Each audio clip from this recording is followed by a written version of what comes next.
आप देख रहे हैं लोकल 18 में आपके साथ बीना अग्निहोत्री। अगर आप सोशल मीडिया में एक्टिव रहते होंगे डॉक्टर तनु जैन मैम का मुक इंटरव्यू लेते हुए सुना ही होगा।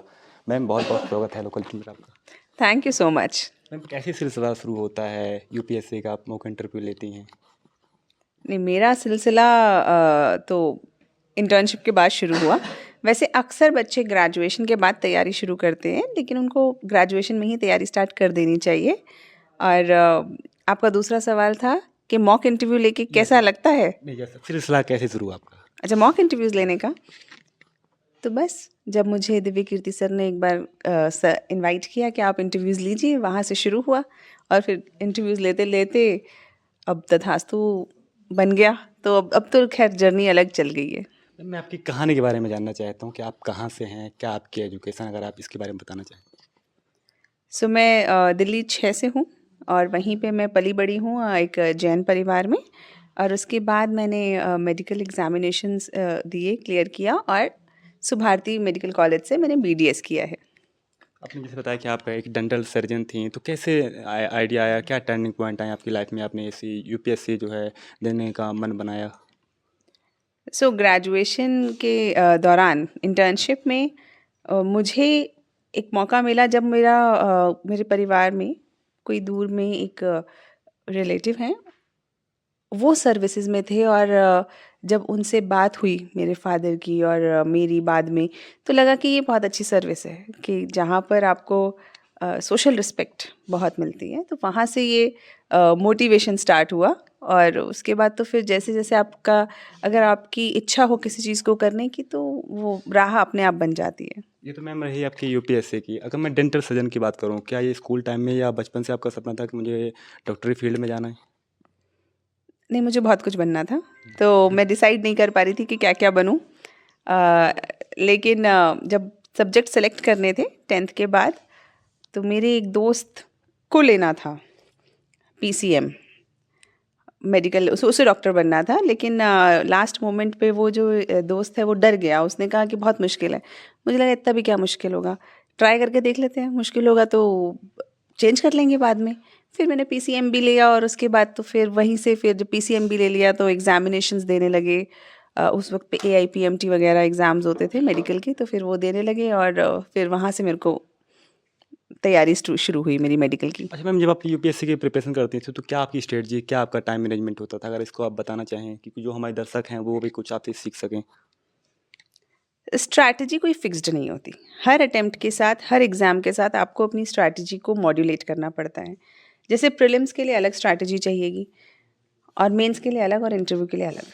तो प्रीलिम्स के लिए आपको एमसीक्यूज़ ज़्यादा प्रैक्टिस करने चाहिए, आपको ओवरऑल सिलेबस कवरेज पे ध्यान देना चाहिए, मेंस के लिए आपको लिखने पे ज़्यादा ध्यान देना चाहिए और इंटरव्यू के लिए कम्युनिकेशन पे। और अगर हम स्ट्रैटेजी में जाएंगे तो वो बहुत डिटेल्ड हो जाएगा, क्योंकि वो अपने आप के अंदर एक अलग पूरी साइंस है। अपार्ट फ्रॉम दैट, बच्चों को अपना टाइम कैसे मैनेज करना चाहिए, अपने दिन को 4 या 5 हिस्सों में बांट लें। जो आपके पास सोने और खाने पीने से अलग जो टाइम बचता है उसको, और उसमें आप कोशिश कर सकते हैं कि एकदम टाइम बाउंड, मेजरेबल और क्वांटिफाइबल तरीके से आप पढ़ाई करें। तो आपको पता होना चाहिए इस 2 घंटे में मुझे क्या कंप्लीट करना है।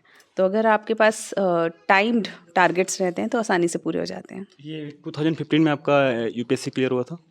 यस। तो मैम इसमें कुछ जैसे कि आप डेंटल से आती हैं, आप डेंटल बैकग्राउंड से, क्या इसमें कुछ डेंटल से भी आपसे सवाल पूछे गए थे फाइनल इंटरव्यू में? हाँ, बिल्कुल, बिल्कुल पूछे गए थे। बीडीएस से रिलेटेड पूछा था कि आप क्यों स्विच करना चाहते हैं। और एक पैनलिस्ट ने पूछा था कि आरसीटी कैसे की जाती है। तो जो प्रोसीजरल सवाल होते हैं वो आपकी ग्रेजुएशन से ज़रूर पूछे जाते हैं, ये देखने के लिए कि आप कितने सिंसियर स्टूडेंट थे।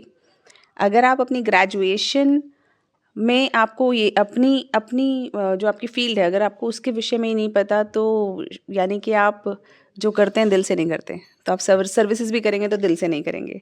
तो बेसिक सवाल पूछे जाते हैं। अच्छा मैम, जैसे कि अगर जिसका फाइनल इंटरव्यू होता है यूपीएससी का, तो वो क्या प्रिपरेशन करके जाए, क्या क्या तैयारियां करना चाहिए, हमको किन किन बातों का ध्यान रखना चाहिए अगर इंटरव्यू देने जा रहे हैं फाइनल? बहुत सारी चीज़ें हैं जिनका ध्यान रखना अगर चाहिए। कुछ आप बताना चाहें तो। लेकिन अगर हम उन्हें 3 मेजर पॉइंट्स में बात करें, तो सबसे पहले ऑनेस्टी बहुत ज़रूरी है। किसी भी कैंडिडेट के लिए ऑनेस्ट होना पैनल के सामने बहुत ज़रूरी है। क्योंकि ultimately we need honest people in the services. Second, communication skill, आप अपनी बात को किस तरीके से कहते हैं, आपने उसके बारे में कितना सोचा है, कितने एस्पेक्ट्स में सोचा है, क्या आपने ओपिनियन बताया है या आपने कैलकुलेटेड थॉटफुल ओपिनियन बताया है। इन दो बातों पे फ़र्क पड़ता है। जैसे आप कह सकते हैं कि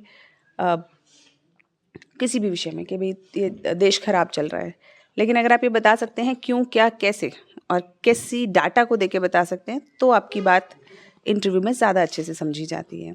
और लास्टली, कॉन्फिडेंस। अच्छा मैम, इंटरव्यू की बात चल रही है, कई बार ऐसा इंटरव्यू में पूछा जाता है कि पहले मुर्गी आया फिर अंडा आया, इस पे हम कैसे जो हमको रिएक्शन देना चाहिए। कई बार ऐसे उटपटांग भी सवाल पूछे जाते हैं जो आउट ऑफ क्वेश्चन के बाहर ही होते हैं। ऐसे सवाल अक्सर नहीं पूछे जाते।